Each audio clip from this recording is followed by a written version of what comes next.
China's development will definitely break through the sky. There will be a future. Later, the future is promising. On the morning of March 5th, the Chinese National People's Congress opened in Beijing. This was the speech of Premier Li Qiang delivering his first government work report. Perhaps due to nervousness or excitement, Li Qiang made a serious slip of the tongue. Speaking in his Wenzhou accented Mandarin, he mispronounced two idioms. He seemingly said, Chang Kong Po Lan, instead of Chang Feng Po Lang, and so he inadvertently described the Chinese economy as long-term bearish, in tatters, rather than not afraid of difficulties, advancing courageously. Even more comical was his pronunciation of Wei Lai Ke Qi as Hou Hui You Qi, turning the phrase, the future is promising, into we'll meet again in the future. Although he immediately realized his mistake and official media hurriedly deleted this segment, the live broadcast had already spread across the internet. Some netizens joked that Premier Li accidentally revealed his true feelings. In early March, the CCP's two sessions kicked off. Since 1959, China has usually held the National People's Congress and the National Committee of the Chinese People's Political Consultative Conference in the spring, collectively referred to as the two sessions. International attention is usually on the Chinese economy during this time. This year, the focus is mainly on whether Beijing will introduce stimulus plans to rescue the sluggish economy. Would Li's gaffe have dampened hopes for major announcements? Lou Qingjian, the spokesperson for the National People's Congress, announced the following. After the closing of the second session of the 14th National People's Congress this year, there will be no Premier's press conference. In the next few years of this session of the National People's Congress, there will also be no Premier's press conference, except under special circumstances. The Premier's press conference has been a practice of the Chinese Communist Party for more than 30 years. It is usually attended by the Premier of State Council to answer questions from Chinese and foreign journalists. It is an opportunity to showcase the grandeur of the nation and instill confidence in China's future.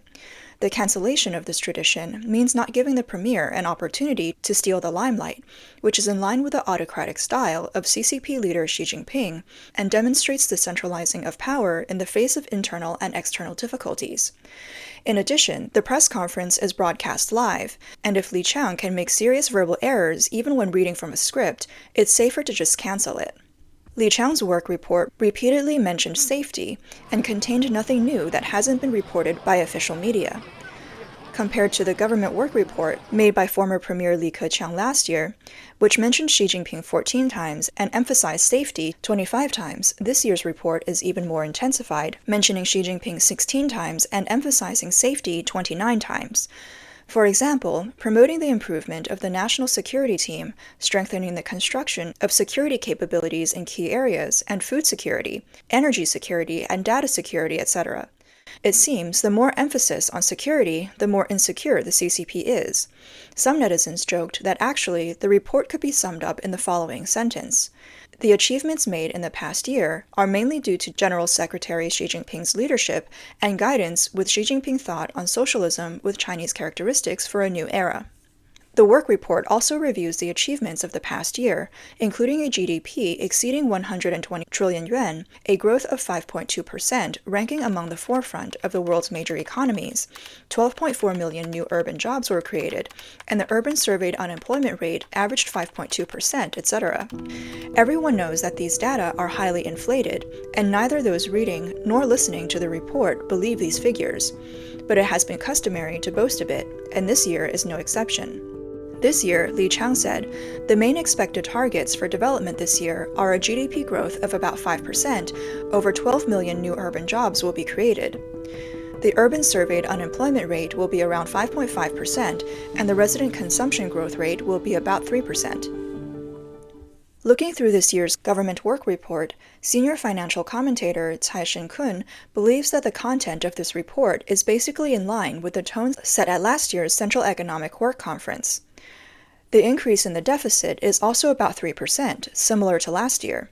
If GDP growth is not 5%, the target of increasing employment cannot be achieved because there are nearly 12 million college graduates this year. Telling plausible lies is a skill. How to achieve these data targets? how to effectively address the myriad of problems related to consumption slump, capital outflow, deflation, unemployment surge, real estate crisis, local debt crisis, financial risk crisis, demographic structure crisis, as well as education, medical insurance, social security, food, ecology, and many other aspects of national livelihood.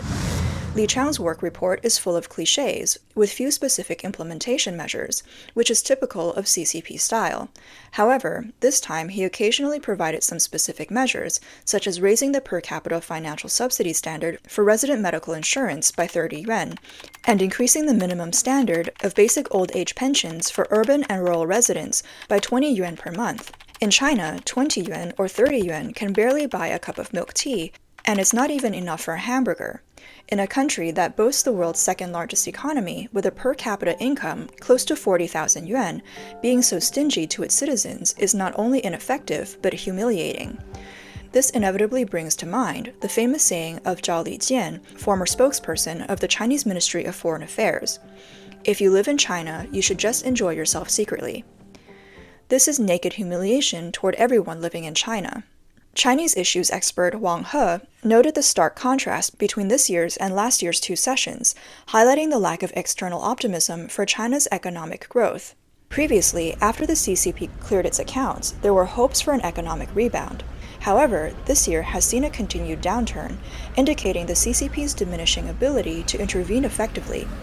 There is now a widespread belief, both domestically and internationally, that there is little hope for China's economy. On March 5th, Sharman Mossavar-Rahmani, Chief Investment Officer of Wealth Management at Goldman Sachs, told Bloomberg News, "All our clients are asking us that question. Given how cheap China appears, people inevitably say, well, has it discounted the worst news? Our view is that one should not invest in China." She listed a series of reasons, including expectations of a steady slowdown in the economy over the next 10 years. So far, the three main pillars of China's economic growth, real estate, infrastructure, and exports, are all facing comprehensive weakness. Moreover, China's policymaking lacks clarity, and coupled with the always questionable economic data, investing in China will add a lot of concerns. Regarding the official announcement of China's economic growth rate exceeding 5%, Sharman Mossavar-Rahmani also said that most people do not believe this, and the actual growth rate is much weaker. The current economic crisis in China is mainly due to structural problems. The fundamental issue is the long-term structural imbalance of the Chinese economy. In 2020, the CCP authorities said that China's economic problems are all medium and long-term issues that require a long-term battle and cannot be solved in just 3 or 2 years. Conventional economic measures, fiscal policy, monetary policy, and other policies have all failed. For example, authorities' interest rate cuts and reserve requirement ratio cuts are conventional practices that are not very meaningful because China's economy has a GDP of over 10 trillion yuan. A reserve requirement ratio cut of 1 trillion yuan is almost ineffective. Some extreme measures, such as printing money without an anchor, will sharply devalue the renminbi. The CCP has been forced into a dead end, and now it is basically out of options. Even without unanchored money printing, the renminbi is currently facing significant depreciation pressure. Unless the economy improves, the renminbi will definitely depreciate. Moreover, due to the lack of confidence in the Chinese economy and immense capital outflows, the renminbi exchange rate will almost inevitably fall. Since 2015, the renminbi has only broken below a 1-to-7 ratio against the US dollar about 3 or 4 times, but each time it fell below 1-to-7, it has rebounded within 1 or 2 months. However, since May last year, the renminbi exchange rate against the US dollar has remained above 1-to-7, which is unprecedented. Many experts believe that even if China's economy maintains the current situation this year, the renminbi will still need to be adjusted downwards to 1-to-8. If China's current economy cannot be maintained, it will only slide further towards a ratio of 1-to-20 or even become worthless like the Venezuelan currency. There are no viable options to save the Chinese economy. What's needed are bold policies like dismantling the CCP's economic monopoly, establishing a free market based on morality and rule of law, returning to reform and opening up, abiding by international rules, and integrating into the global community. However, these actions would threaten the CCP's dictatorship, so they remain off-limits. China's economic issues are fundamentally political, with policies of the CCP at their core. China expert Wang He explains that economic reform has stagnated over the past decade, as seen in Xi Jinping's emphasis on enlarging and strengthening state-owned enterprises. However, this has led to inefficient resource allocation and the survival of zombie enterprises. The lack of fair competition has also caused the decline of private enterprises, as evidenced by last year's drop in private investment.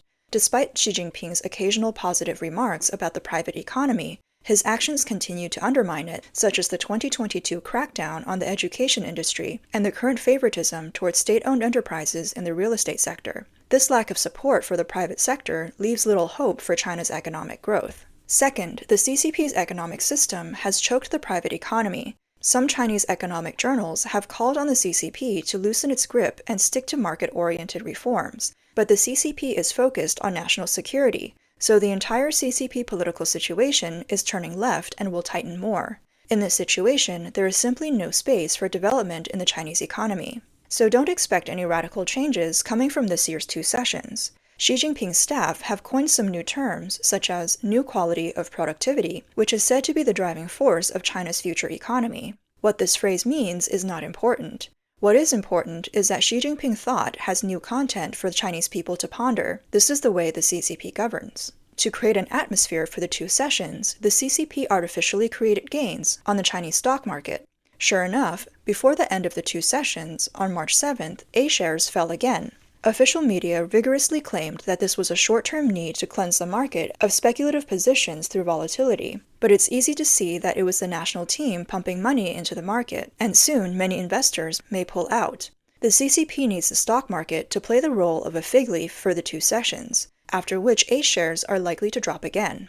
At the March 5th National People's Congress (NPC) meeting, the CCP's Ministry of Finance proposed a budget with defense spending of 1.66 trillion yuan, up 7.2% from last year, marking the 2nd consecutive year of military expenditure exceeding 7%. Additionally, Li Qiang mentioned fully implementing the system where the chairman of the Central Military Commission is responsible, indicating Xi Jinping's control over major military decisions. This, along with other moves like canceling the Premier's press conference and amending the State Council organizational law to strengthen Xi's power, shows his desire for further centralization of authority, surpassing even Mao Zedong. Xi's focus is on consolidating his personal rule rather than addressing China's economic issues.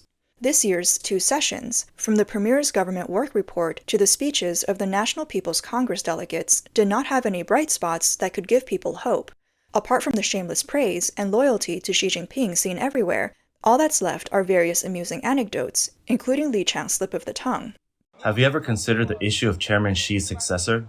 This is something that the whole nation is considering, right? Are you sure you know what you're talking about, delegate?